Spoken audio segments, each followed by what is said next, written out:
என் அன்புக்குரியவர்களே, நம்முடைய ஆண்டவரும் இரட்சகருமாகிய இயேசு கிறிஸ்துவின் நாமத்தில் உங்களை அன்போடு கூட வாழ்த்துகின்றேன்.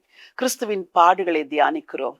அவருக்காக பாடுபடும் பொழுது நாம் என்ன செய்ய வேண்டும்? இதைத்தான் இன்றைக்கு உங்களோடு கூட நான் பகிர்ந்து கொண்டிருக்கிறேன். கிறிஸ்தவ வாழ்க்கையில் பாடுகள் என்பது தவிர்க்க முடியாத ஒன்று. ஒருவன் கிறிஸ்தவனாய் இருப்பதினால் பாடுபட்டால் அது நிமித்தம் தேவனை மகிமைப்படுத்த கடவன் என்று பேதுரு எழுதியிருக்கிறார். பாடுகள் பட்டால் மகிமைப்படுத்த வேண்டுமா? இது என்ன நூதன உபதேசமா இருக்கிறது? மற்ற புறவினத்து மக்களிடத்தில் போய் கேட்டு பாருங்கள், உனக்கு இவ்வளோ கஷ்டம் இருக்கிறதே, நீ கடவுளை மகிமைப்படுத்துகிறாய் என்றால் அவர்கள் சொல்வார்கள், கடவுளே உனக்கு கண்ணில்லையா என்று ஒவ்வொரு நாளும் நான் கேட்கிறேன் என்று சொல்லுவார்கள். இதுதான் உங்களுக்கும் தேவனை அறியாதவர்களுக்கும் உள்ள பெரிய வித்தியாசம். சரி, இந்த பாடுகள் என் வாழ்க்கையில என்ன செய்கிறது, ஏன் தான் ஆண்டவர் அனுமதிக்கிறார் என்று நீங்கள் கேட்பீர்கள் என்றால் ஒரு வசனத்தை உங்களுக்காக வாசிக்க விரும்புகிறேன். 1 பேதுரு 5ஆம் அதிகாரம் 10வது வசனம். கிறிஸ்து இயேசுவுக்குள் நம்மை தமது நித்திய மகிமைக்கு அழைத்தவராய் இருக்கிற சகல கிருபையும் பொருந்திய தேவன் தாமே கொஞ்ச காலம் பாட அனுபவிக்கிற உங்களை சீர்படுத்தி ஸ்திரப்படுத்தி பலப்படுத்தி நிலை நிறுத்துவாராக. கொஞ்ச கால பாடு, நீண்ட காலம் அல்ல. இதுதான் உங்களுக்கு கர்த்தர் சொல்லுகிற செய்தி. இந்த கொஞ்ச கால பாட அனுபவிக்கிற உங்களை சீர்படுத்துகிறார், ஸ்திரப்படுத்துகிறார், பலப்படுத்துகிறார், நிலை நிறுத்துகிறார்.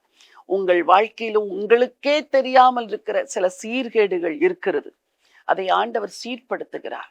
உங்கள் வாழ்க்கையில் உங்களுக்கே தெரியாத சில பலவீனங்கள் இருக்கிறது, அதை பலப்படுத்துகிறார். சீர்படுத்தி ஸ்திரப்படுத்தி உங்கள் வாழ்க்கையில் உங்களை பலப்படுத்தி கடைசியில் நிலை நிறுத்தி விடுவார். இனிமேல் என் பிள்ளையை அசைக்கவே முடியாது என்ற நிலைமைக்கு ஆண்டவர் கொண்டு வந்து விடுவார். பாடுகள் நன்மைக்கு ஏதுவாகத்தானே?